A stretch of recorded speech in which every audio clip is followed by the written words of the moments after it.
Hi, my name is Judy and I'm the City Stitcher, and welcome to my Flosstube channel. Today is Sunday, April the 2nd, so it is the day after April Fool's Day, so I hope nobody had anything untoward happen to them on April Fool's Day. Nothing happened to me, nobody even tried. It's not really a big thing in the realm of people that I see and deal with regularly, so I was never really worried about April Fool's Day. The only April Fool's Day where it really was a problem is I was in university and there was a local radio station, and in the morning of April Fool's Day they always said that the time was an hour later than it was. And it was a really big problem for me because I had a really big test that day at university that I had to be there for. And if it was an hour later, I was missing. It was a problem. It was one example where I honestly was freaked out. And my mother was like going, no, I'm telling you, the radio has the wrong time. So after that, I never listened to that radio station ever again. That was it. I was done with the radio station. No. Anyway, that's the only April Fool's Day problem I've ever had in my entire life. But it was notable, and I was really mad about it because it made a stressful day exorbitantly stressful. So that was it. I never had anything to do with that radio station ever again. Anyway, let's see. Weather today. Well, we are filming in the sunroom. So started off really nice this morning, and I went, okay, there's a really good chance we're going to be in the sunroom. And then right around lunchtime it clouded over, and I went, oh, that's not going to be helpful. So I waited a couple more hours, and intermittent sunshine, so partly cloudy. So it's warm enough in here right now, but then I had to haul everything out here. It's clouded over again, so now I'm worried it's going to get a little chilly. So we're going to make this a reasonably timed video, just in case things start to get chilly. I did haul out a lap gown from the drawer beside me, so just in case. Anyway, so hope things are going well for you. I hope you've had a good week. It's been an okay week for me. Pros and cons, and we're going to talk about that as we go through today's episode. I just had them, I'm going like, where are those questions and comments that I wrote down to talk about? All right. So from last week's video, couple of things. So it's interesting because I had several of you came back and said that no, you hadn't seen ads on my channel, and some of you have come back and said just even in last week's video that you did see ads. So that's really interesting, and Shar, you did a great job because you told me exactly where they were appearing. So at the beginning of the week, all of the comments were kind of like, no, we haven't seen ads on your channel, which was great. So then I was like, maybe I don't really need to research this. Maybe it was, some weird blip in the YouTube land. But then towards the end of the week, that's when people came back and said, no, I'm seeing ads. So now I need to do some research. But thank you for letting me know when you're seeing them and that they're coming in midway, because that's a little bit weird. So I do think I'm going to have to do something on my end to try to mitigate that. So I will do some research. I will let you know. But thank you for the feedback on that. All right. Okay. So Lala said that she really liked that I was back in the sunroom. She too is fond of the sun. Yeah, it's okay. She also said, I hope it means that spring is coming. Spring is coming. We did have snow last night, so I got up this morning and looked out. I knew that there was some snow in the forecast. I looked out into my backyard and went, okay, I could see where the fresh snow had landed. It did warm up to above +1 sort of around noonish today, so the sidewalk is fine, the driveway is fine, but there's still a boatload of snow left in my backyard, so we are not anywhere like snow. I've got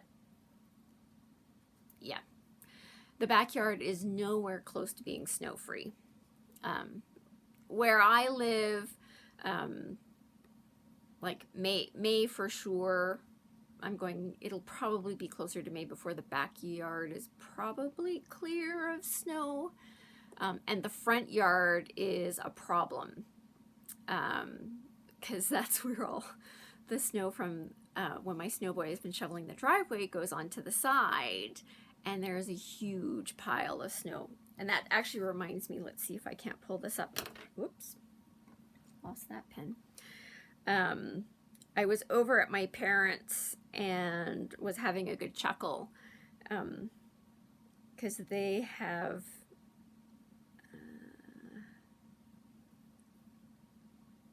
yes. So this is at my parents' place. Let's see how this looks.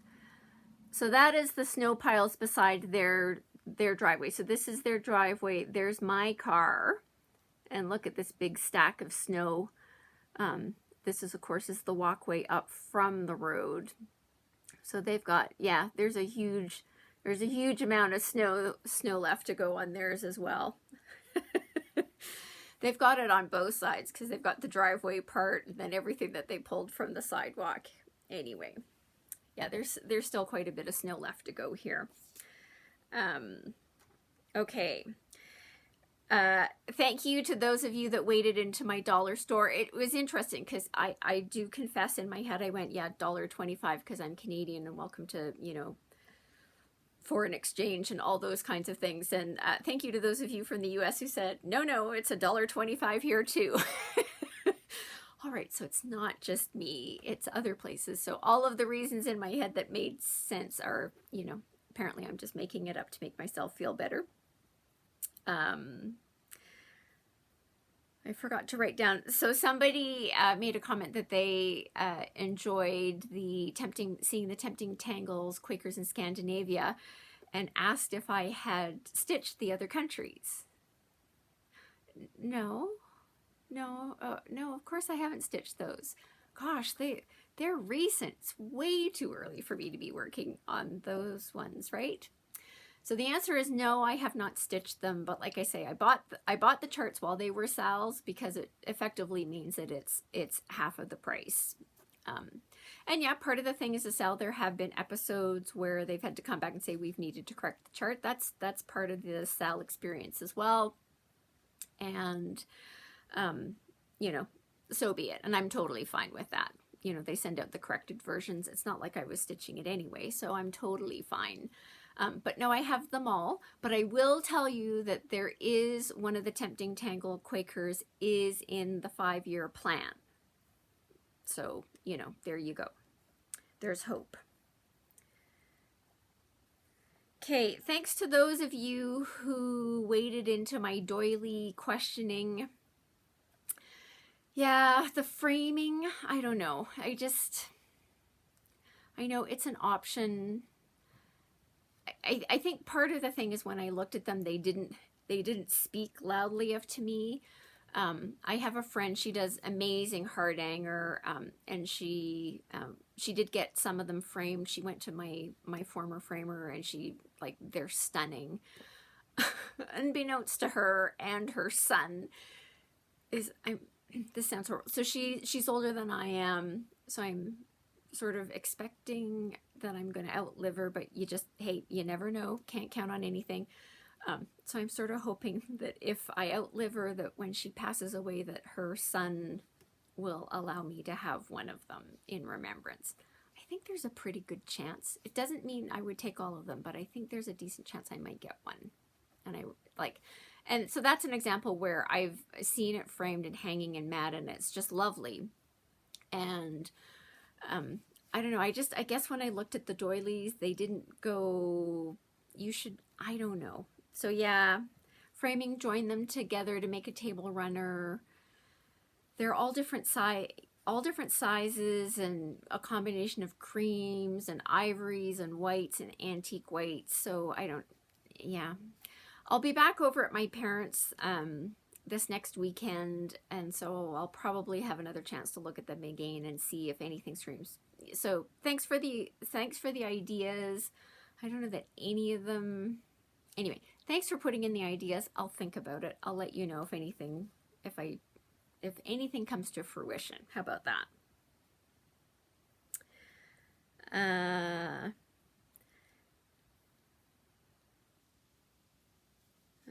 I love when I write things down. Oh yeah, Sarah Cooper, great comment. Loved it.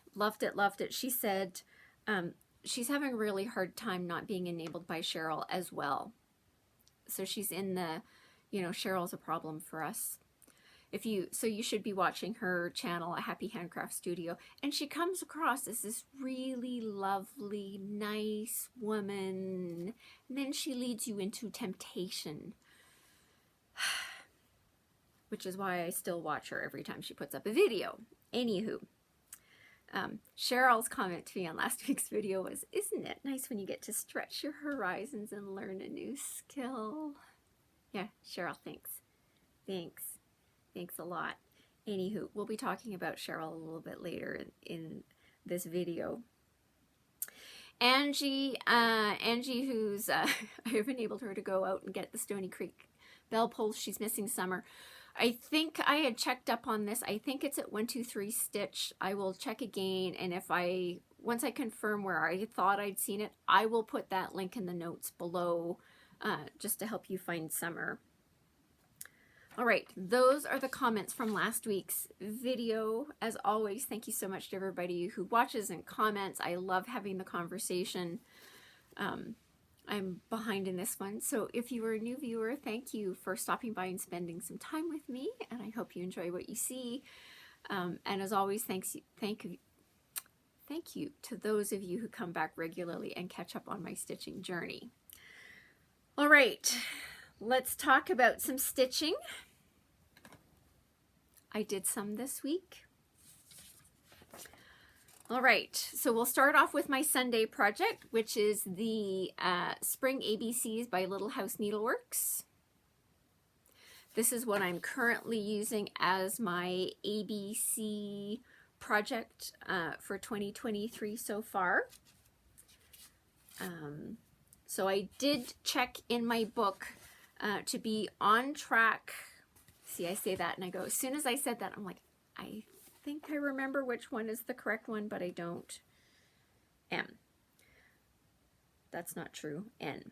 By the end of today's stitching, I should have everything finished to end to be on track for my doing one letter a week,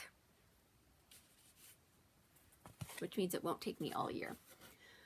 I am stitching this on a 32 count Star Sapphire Jobelan by Witchelt, using my own colorway, which is in the notes section below.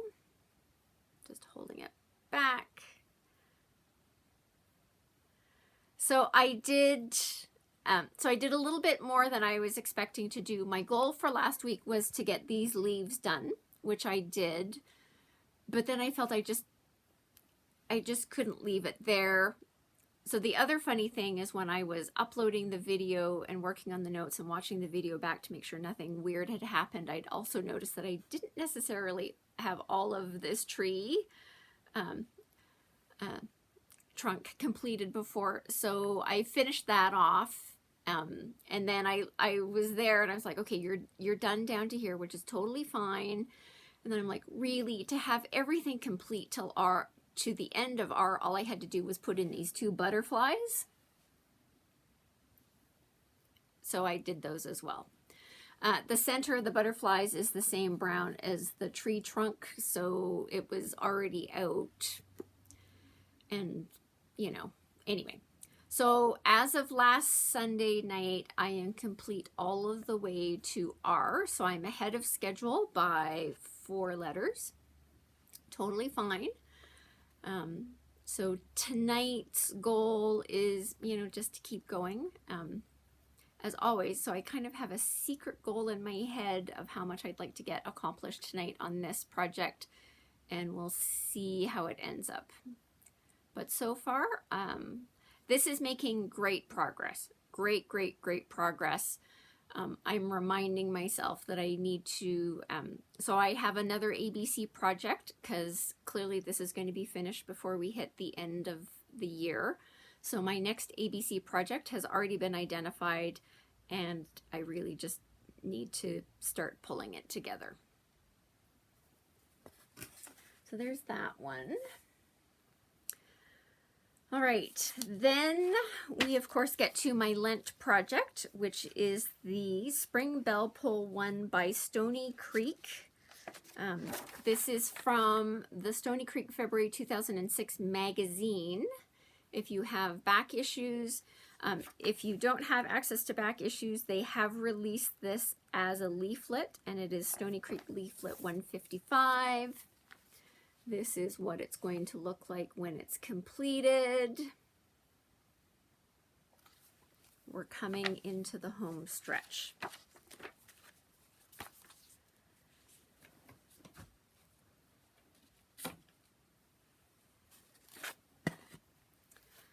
So here's where we're at. So I finished off N, which took a lot longer than it should have. N dragged for me. We're getting late into the project. So the funny thing is, as soon as I finished N one, I think it was Wednesday evening. So it took me all the way till Wednesday. And then on Thursday, it's like, okay, no procrastination allowed. You need to get on this, get going. Let's pull this together. And so, started off with G, and then, because in my head I was feeling like I was a little behind, so I started with the center start, did this little bit, then worked on the greenery and this pink tulip, and then I was like, I felt like I was behind, so I just finished off the letter G, because it's all one color. It was like 430 some stitches, so it was a big number. I was like, okay, if you just get that done, now it leaves me all of the rest of the bits. But as of last night, on this block, which is the last block of the 6 blocks for this bell pull, I have 507 stitches left to go, plus the back stitching, which is totally doable. So my goal for this project is to make sure that it was completed by Easter Sunday, which is next Sunday.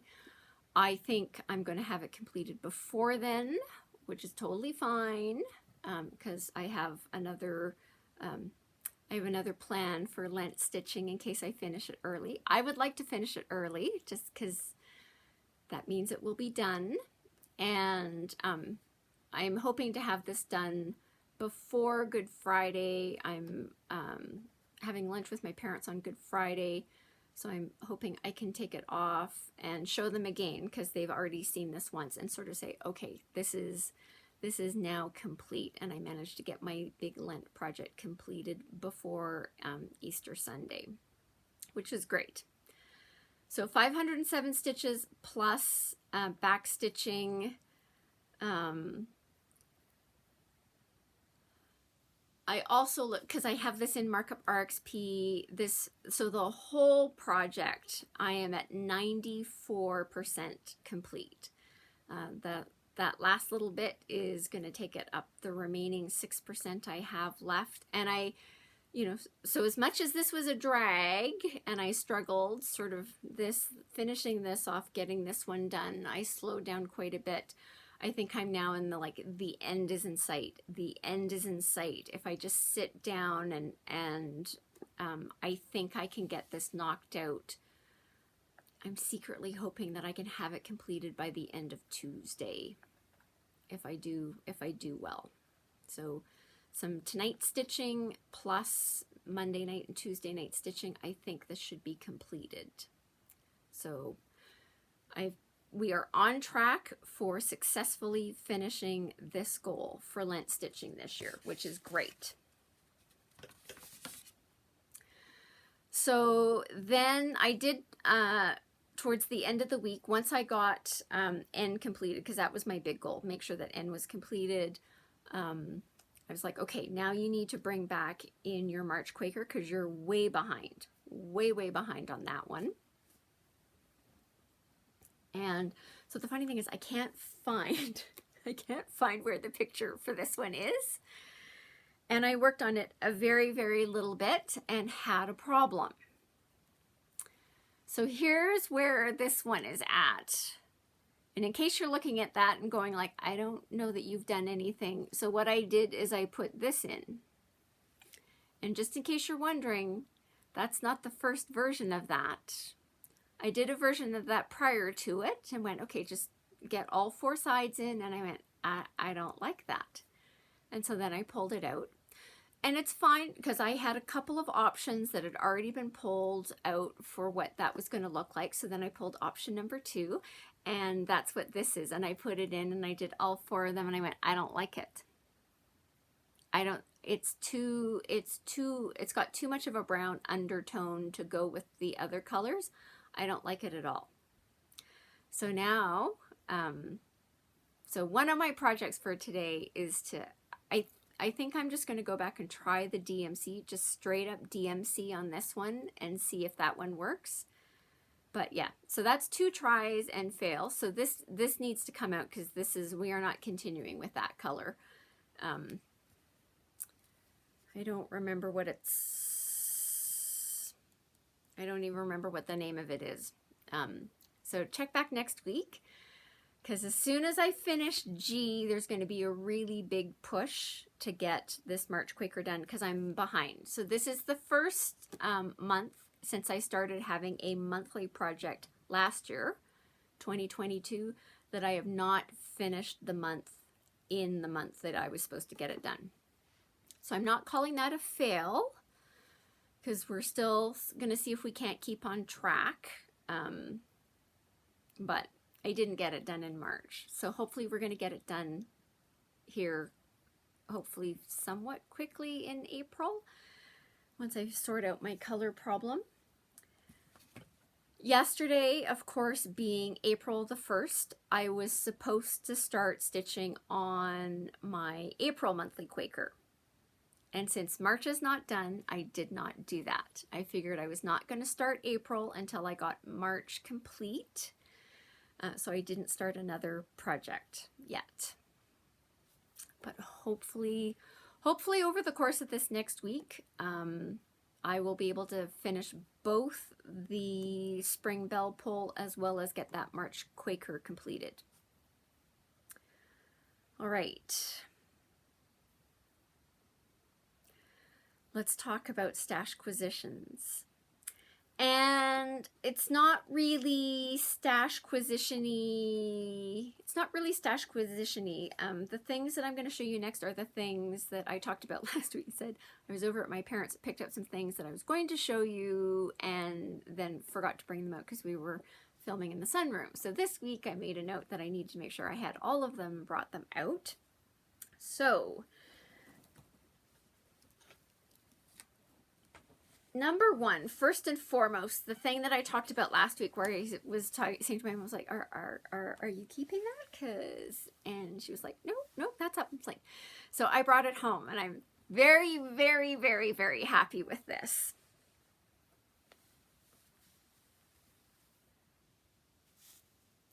So yes, she has a needle roll. She was trying to explain to me what it's supposed to be used for, and I'm like, no, I know exactly what that is supposed to be used for. So this is just something for you to roll your project up in, and to keep it clean and all that kind of stuff, and not have it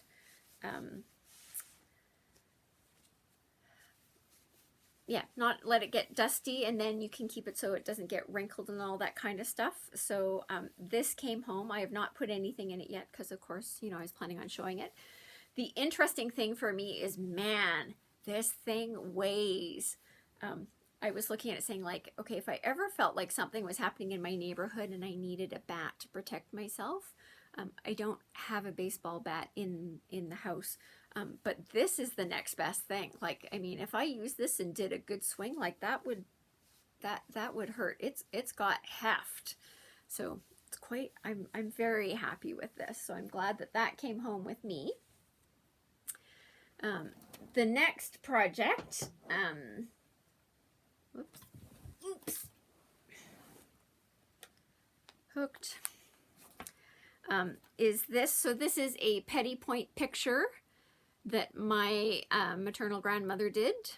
Generally, when I speak about my grandmother and needlework, it is always my maternal grandmother. My paternal grandmother was not, she could appreciate it. She didn't necessarily participate in it. Anyway, so my grandmother made this, and my mom was like, you know, like, I'm sure you wouldn't want this. And I looked at it and went, have you seen my sunroom? Which she has. She's been here. She knows exactly what the colors are in the sunroom. Anyway, so I was like going, purple and green.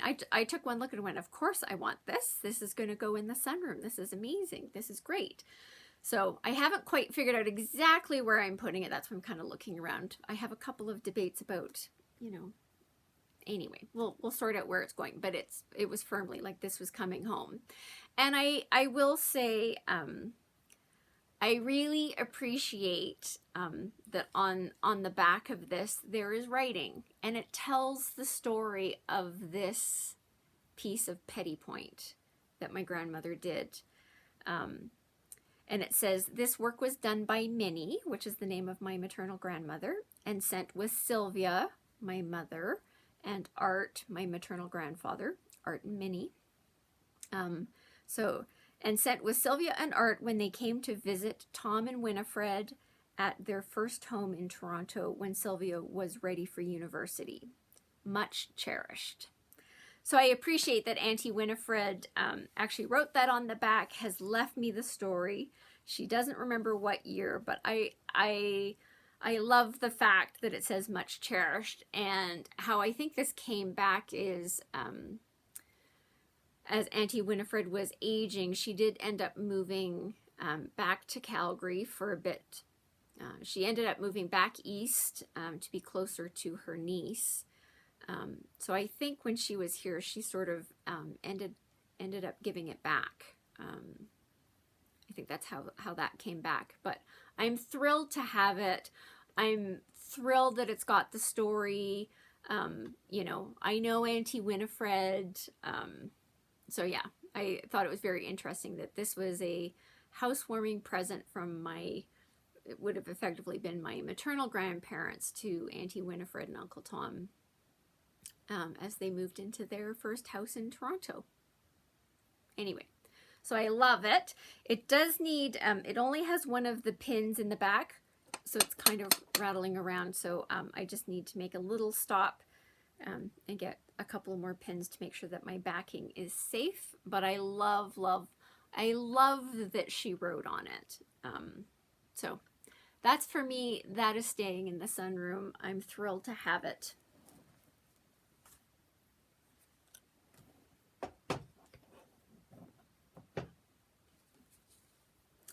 And then these ones, it was really interesting because I think my mom was just planning on getting rid of them, and my dad said, no, nothing's happening until Judy has a crack at these, which I appreciate because I'm the queen of Christmas. So these are 4 angel, I've got 4 of these angel ornaments. Now, funnily enough, it looks like they're made out of parts of doilies.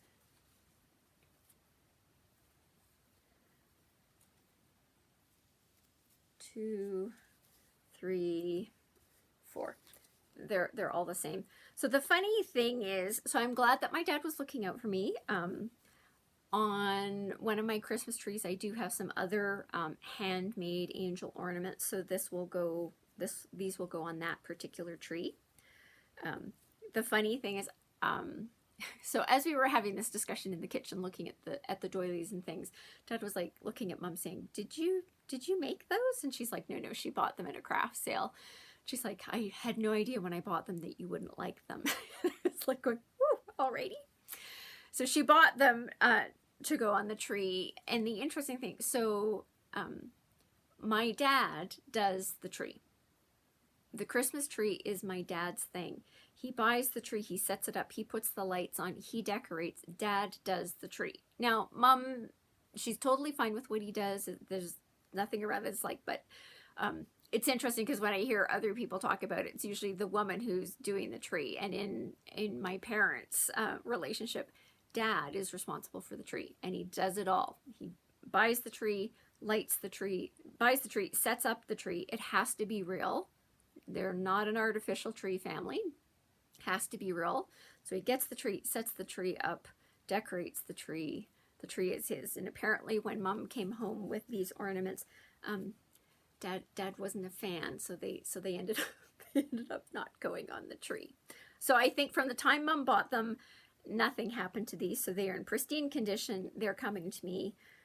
They'll either go on the tree. I also looked at them and went, they would also make, if you had fabric napkins, just they would make a nice topper for a place setting. So that might be an option as well.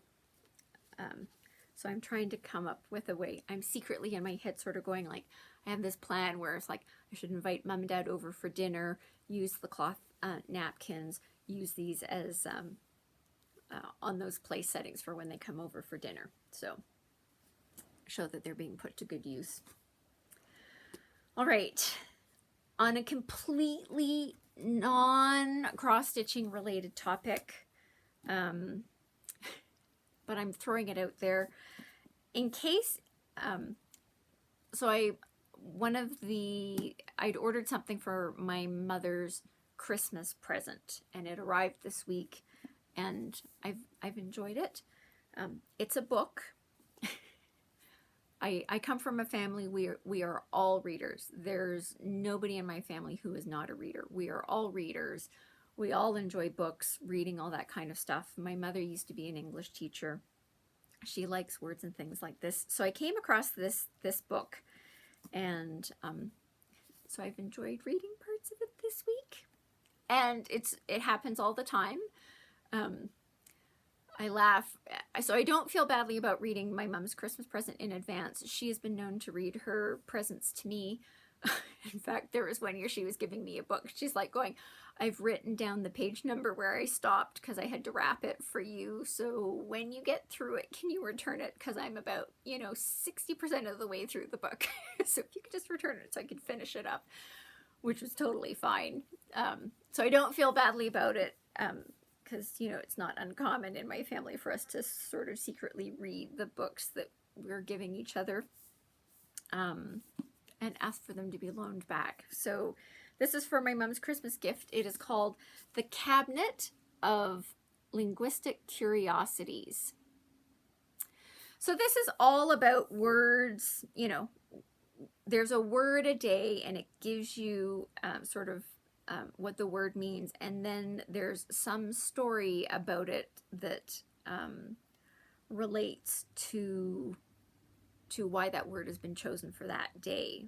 So whether it's the person who's known for using it the most, or created the word, or whatever. Like one of the days I read has to do with, there's a I can't find it.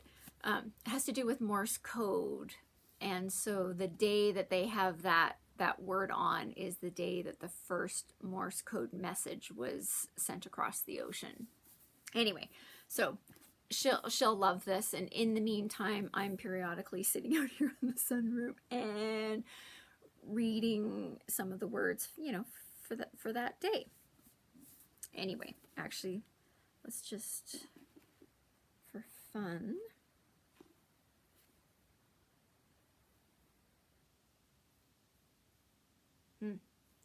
Yes, this is a long one. Okay, I won't read that one. I was going to say maybe if it's a shorter one for today or yesterday, I would read them, but they're both fairly long. But in case anybody's wondering, for someone who enjoys words and unusual words, this is a great book. And again, one a day, so I think she's going to love it.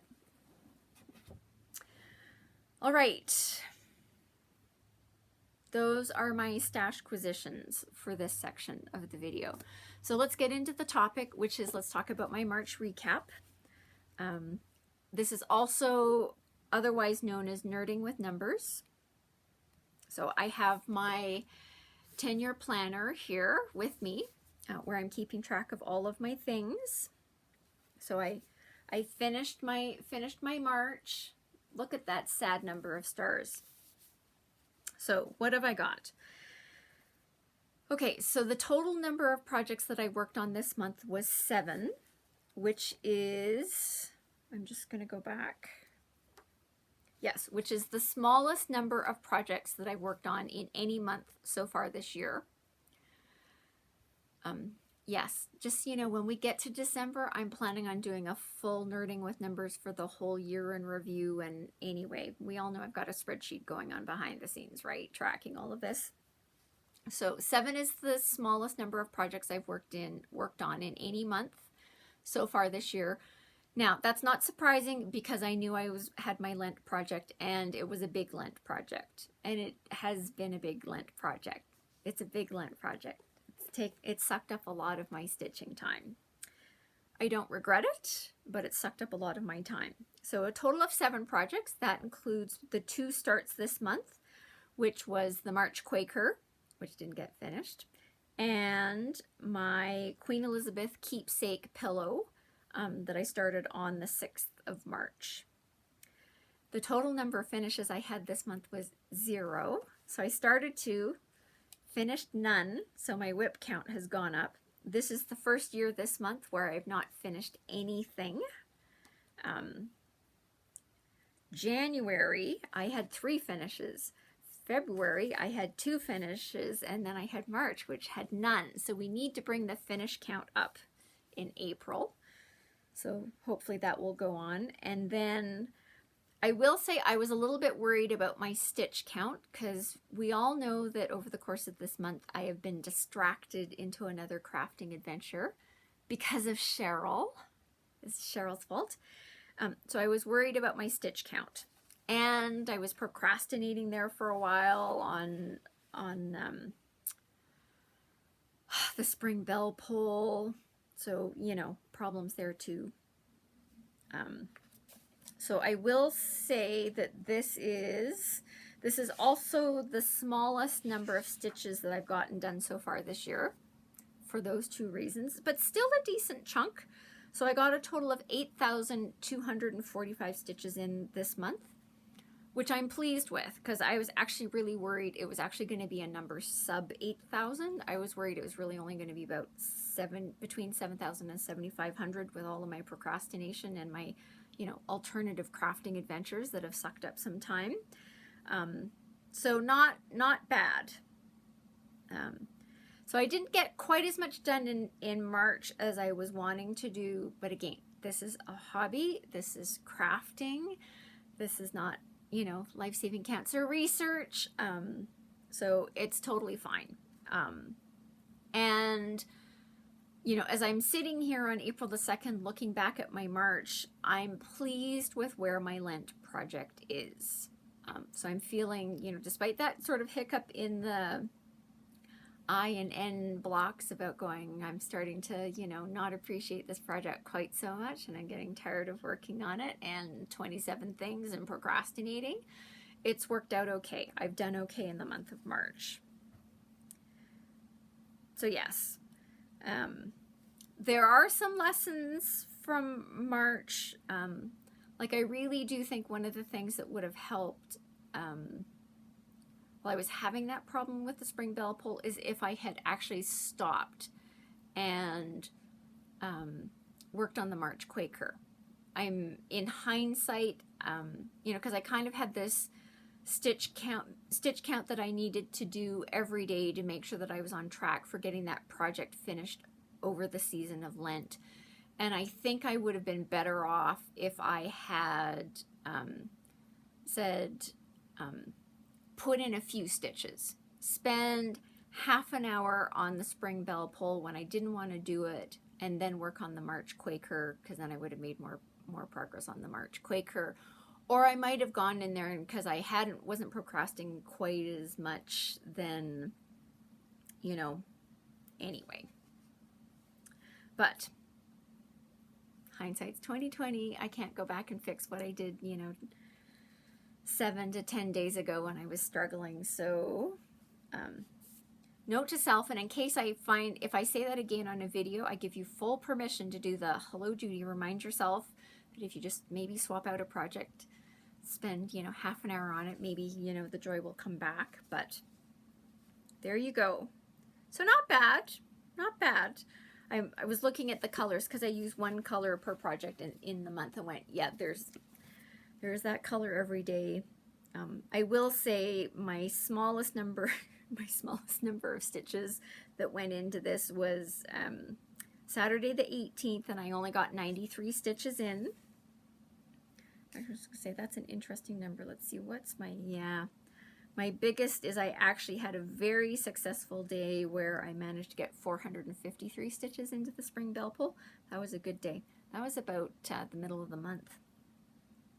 Anyway, so there is my March. Everything being recorded in my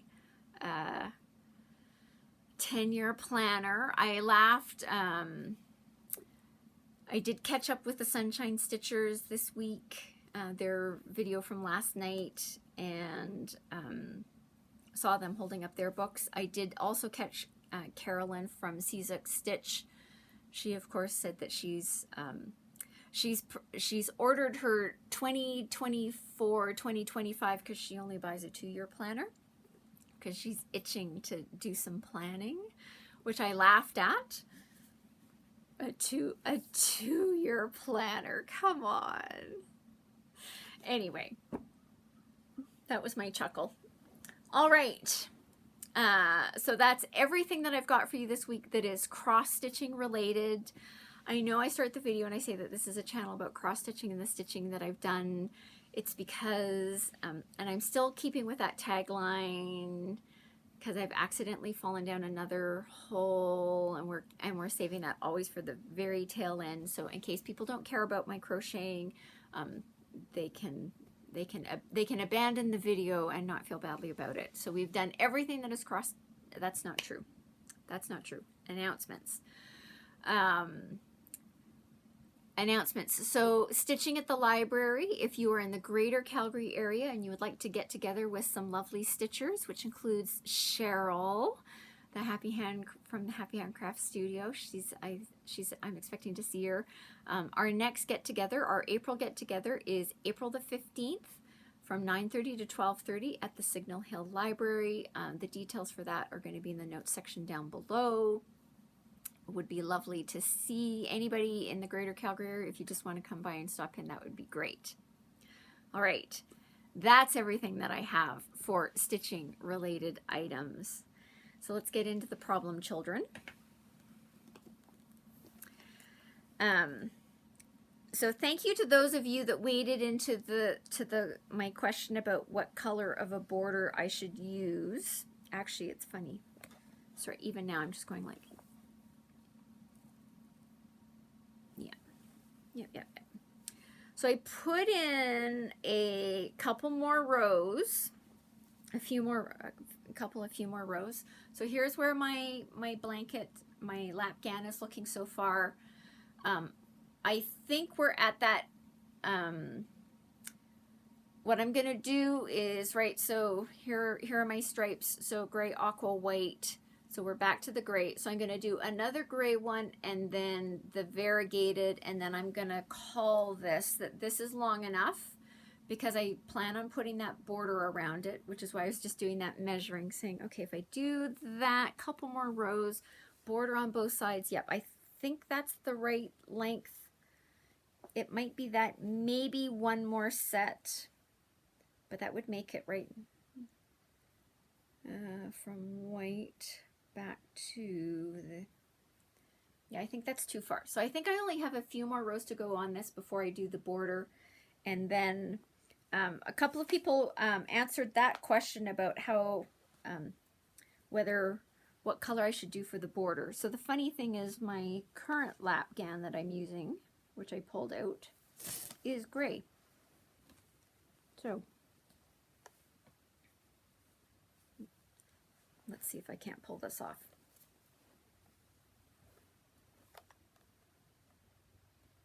I don't know. I'm debating between the gray and the white. I don't think the aqua is the right color. I'm debating between gray and white, and it's me. So, you know, in a good debate, I'll probably start on one side and start with the gray, and on another side start with the white, do it for a bit, and then see how I feel. But this one is, we're coming close. We're coming close to finish this first project, Cheryl, which is Cheryl's fault. I've said, so I'm blaming Cheryl for the first project plus 2 projects plus the temperature blanket. So a total of 4 projects I'm blaming Cheryl, and then it's not going to be Cheryl's fault anymore. So sadly, project 1 is getting close to a finish. I need to decide on the border for this, but I think so this one's coming close to a finish. I spent more time this week on project number 2. Yeah, 2 crochet projects. Yeah, Cheryl. Anywho. So last time you saw this, I think I hadn't finished the Navy section part 1. I've now finished Navy section part 1, plus the next gray section. And then the next section was white. And I mean, there was only 2 rows of white. So, I mean, you pretty much had to finish white and then start on the gray again anyway. And then gray got finished. And then my next navy section and gray again anyway. So there's where that project is. Somebody asked me what this project is going to be. This is going to turn into, the name of this project is the Spring Plaid Poncho, I think is what it's called.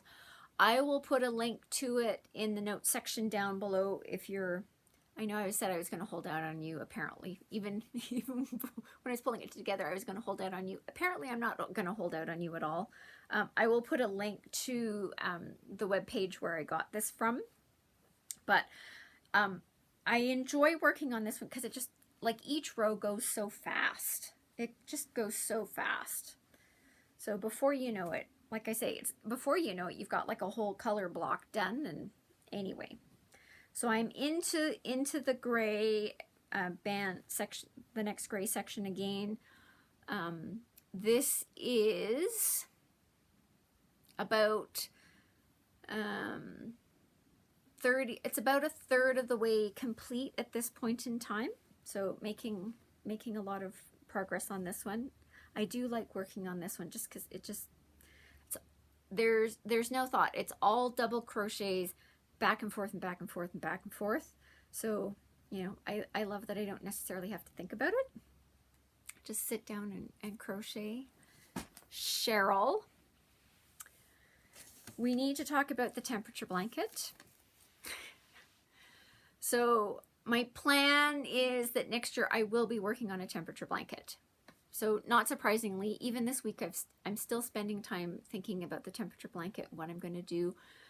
I think I have now come to a conclusion in my head about the brand of yarn and a concept for the colorways that I'm planning on using for my temperature blanket. So it is a yarn that I can readily get from Michaels.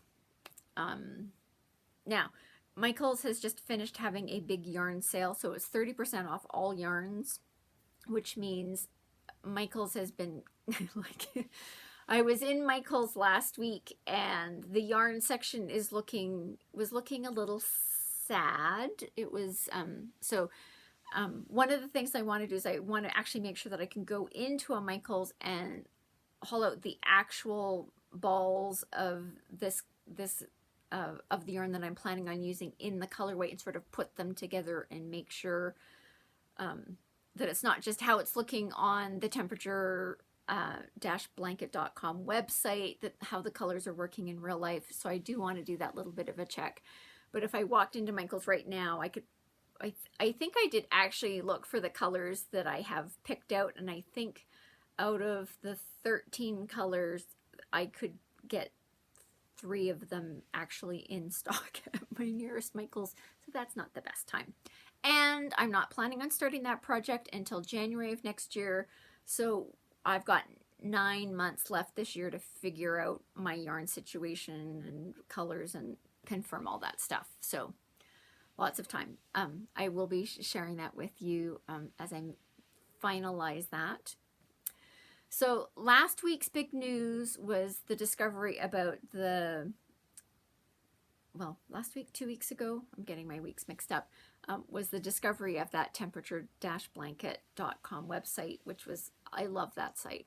Love that site. Anyway, the thing this week that I've discovered is there is a crochet along for a temperature blanket that Tiffany Hansen is doing, and I will put a link to that. And so the one that Cheryl's doing, you use the same pattern for every row, right? So you just come out, you stitch your row, and you're off to the races. Tiffany has one that she's doing this year in 2023, where they're doing a different stitch every month. So your January band, so you'll use one palette for the whole thing, but your January block, you're going to do stitch A. And then in February, you're doing stitch B, which is a completely different stitch. And then in March, you do stitch C. So I think it adds, it's an interesting concept. Now, they've only stitched through March. The April stitch, including video, she's got videos to show you how to do the stitch and things to contemplate, which I find really interesting. So, I'm not an early adopter. I'm a mid-adopter, so it'll be great. I'll get to watch all year and see what's happening with this blanket and the different stitches that they're using, and then I can decide for my temperature blanket next year whether I'm going to use that one. I've also found one that I haven't yet downloaded, but it's note to self, I've said that I need to download it, where it's I think it's called the Mosaic Stitch Temperature Blanket. I'll put a link to that in the notes section down below if you want to go have a look at that. And again, they're using different stitches periodically, and because I haven't downloaded the pattern, I don't know, how often they're changing them or if they're leaving it up to you. The picture that I saw, I was like going, ooh, that's interesting. So that's another option. I will say, if you're looking for an interesting colorway, the Tiffany Hansen one, she's using a Hobby Lobby yarn. So not necessarily readily available here in Canada, but for any of you that are in the US, if you're looking for a sort of muted earth tony palette, that's the color palette that she's using. So that might be of interest to you as well. So haven't made any decisions, but clearly spent some more time online looking at some options. There's also an option where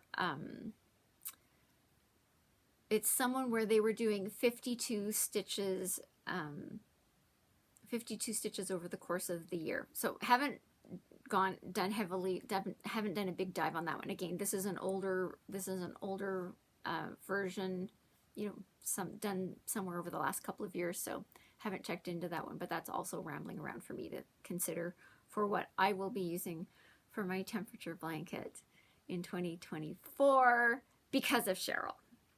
It's her fault. Anyway, so that's the temperature blanket situation for this week. Yeah, spent more time looking into temperature blankets. I feel like there was something else I was supposed to say about temperature blankets.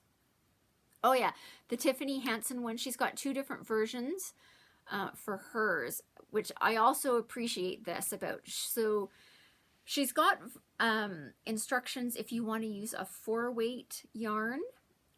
You're only, so unlike the one that Cheryl's doing, where she's stitching a row every day, the one from Tiffany, for the 4-weight yarn, you stitch a row every other day, which is fine. She also has a version of the same pattern for a 5-weight yarn, so a heavier weight yarn. And in that case, you only do 2 rows every week. to make it into an Afghan. And I was like going, ooh, that's an interesting. Now, you don't have to use a 5-weight. You can use a 4-weight, a 3-weight, whatever you want. It just changes the dimensions of your Afghan. But I thought it'd be interesting to do one year, you know, just 2 rows a week. And if you did the high and the low, she's focusing hers on highs. And so she just randomly picks 2 highs of the week. I think it'd be interesting to do a high and a low of the week just to see how big that range can sometimes be. And certainly for my location, it could be interesting because when we get Chinooks, like the temperature can swing wildly. And I think I've told the story before on this channel where my biggest temperature story was like when I left the house in the morning to go to work. I think it was like somewhere between minus and minus 25 degrees Celsius. Like it was freezing. We had the biggest Chinook, so it's a weather phenomenon, a warm wind that's blowing over the mountains. This big Chinook came in, and by lunchtime, it was like, I want to say it was like plus 10. Like, it was amazing, because, so I was working in downtown Calgary, and I swear at lunchtime, everybody in every office building in the downtown core was out. Like, I've never, like when you came out at lunch, I, like everybody else, was like going, oh my goodness, it's like plus 10. We were outside reveling in warmth, and the snow was melting like crazy. Like there was just massive amounts of people. I remember coming out and going like, I swear everybody has come out of their office towers at lunchtime because we're all like going, it's warm. And by the time I came home that night, we were back down to about minus 20. Like it came in for, I don't know, 4-6 hours and was back to being bitterly cold by the time. So again, like, can you imagine? Like the low would have been about minus 25 and the high would have been plus 10. Like in that day alone. So like a high and a low for the week could be an interesting option as well. So Cheryl, I will put the link to that one just in case, you know, when you're thinking about doing your next temperature blanket, in case you're looking for something different, just trying to help you as well. I did have a couple of Stashquisitions related to this, you know, new crafting adventure that Cheryl's made me embark on. Now, when we were last at Stitching at the Library, I had bought some yarn. I ended up bringing one of the colors into the library as part of a discussion. And Cheryl looked at me and she went, sorry, that's the color you chose? And the answer is I had ordered online from Michael's. So I picked it up at Michael's on my way to Stitching at the Library. This was the called for yarn from the pattern. It looked really nice online. The color swatch online at Michael's was like going, yes, looked totally fine. I picked it up and took it to the library. Cheryl looked at it and she went, really? And even when I got home, I looked at it and went, probably not. So I successfully returned that yarn and picked a different, I was looking for a red. It was a little too far onto the orange side. So I returned the yarn that I'd bought. I've replaced it with this color red, which, see on camera, that's looking very, has a very yellow undertone to it. It's not that at all. There you go. That's more the color of what it is. It's a blue, don't worry, it's a blue-red. So I returned the other yarn. I picked up, I'm only showing one ball. I bought 3. This is for another project. Yes, I have turned into someone who has yarn in the house. My entire lifetime until this point, I've never been someone who had yarn in the house. Cheryl, I now have yarn in the house for more than one project as well. I was talking to a friend of mine this week. She said, so have you started your planner for crocheting? No. I have planned out my next, I have a number of projects that I have planned out for my next projects. Anyway, the other one that I got, I did end up having to order this. So I have a chart, I have a pattern for a poncho that I downloaded. The called for fiber has since been discontinued. Welcome to, you know, the world of fibers. It's been discontinued. I can't get it. But the concept, what drew me to this particular chart was the fact that it was a gray with a metallic thread in it for a poncho, which looked lovely online. So I was looking at some other sites, and I really struggled finding anything. But I did find one that's actually in the called for weight. So this is a Caron Simply Soft. It's a smaller ball than the Caron Simply Soft that you can get at Michael's. And it's called Platinum Sparkle. But I did end up having to order this to get it. So I ordered all of the yarn that I need for that particular project. So this is supposed to end up being crocheted into a poncho. So yeah, not only have I turned into someone who's working on crochet projects actively, I am now purchasing yarn for future projects. And, you know, now I'm not just getting yarn from Michael's. I had to order some online to be shipped to me. Anyway, Cheryl. Anyway, so those are the Stashquisitions for the crocheting section of the program. All right, and then my last announcement, which is also courtesy of Cheryl. So the Ujamagrammas is having their fabric and yarn sale. It is going to be taking place on May 4th, 5th, and 6th at the Garrison Curling Club here in Calgary. There are on eventbrite.ca. If you are wanting to go on Friday, you do need, they've got sort of timed entry tickets for that one, just to help with crowd control. So the listing went up at midnight this morning. I was still up at midnight, so I made sure I got my tickets. So I have my $2 ticket to get into the Ujamagrammas fabric and yarn sale at 11 o'clock, right smack at the beginning of the sale. Cheryl. Anyway, we'll see what I come out with. I have some concepts of what I'm shopping for. I'm really concerned about the yarn, that I might end up buying a whole bunch of yarn at this sale. We'll see what happens. We'll see what happens. I have a bunch of donations that I am taking to this. So I'm donating a bunch as well as shopping. If you're planning on coming on the Saturday or the Sunday, the details again will be in, I will link directly to the event on the Eventbrite page. You do not need to buy tickets online. The online tickets are only for the Friday for a timed entry, just to help with crowd control. For Saturday and Sunday, there still is a $2 entrance fee, but you do not need to purchase your ticket in advance.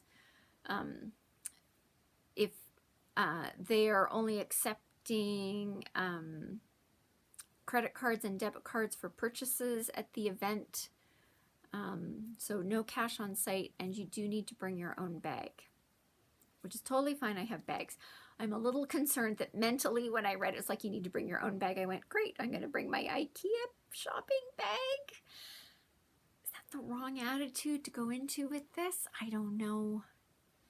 Anyway, I'm planning on showing up with my IKEA bag. Could be a problem. Anyway, but I have my ticket, so I'm going on the Friday. I'm going to make sure I'm there in decent time for 11 o'clock.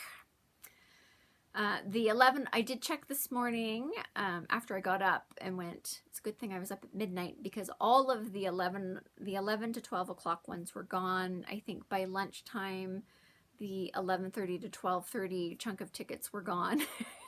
So I think there should still be some tickets available for Friday, but clearly there are some of us who are anticipating the fabric and yarn sale for Grandma Ujamas, which, don't get me wrong, is the proceeds go to help a really fantastic charity. So I'm pleased that I can be a part of it, both from a donation perspective as well as shopping there. But I'm a little concerned about what might happen to me at the fabric and yarn sale, Cheryl. Anywho, with that, that's all I've got for you this week. So I hope everybody has a really great week. So I will be back next week. The video next week might go up a little later. We'll see how the schedule for Easter Sunday works out. But yeah, should be back and recording a video next Sunday for you. Hopefully it will be warm and sunny. We'll still be here in the sunroom. The sun is going down. It's starting to get a little chilly, so it's also time to wrap this up. So with that, as always, thinking of the people of the Ukraine, I hope that you're staying safe, because safety first, safety first, safety first. So I hope you're staying safe. I hope you're staying healthy. I hope you're finding some time to do some stitching, and that your stitching is bringing you enjoyment, stress relief, mental health, creativity, everything that you need it to be. And I look forward to seeing you next week. Take care.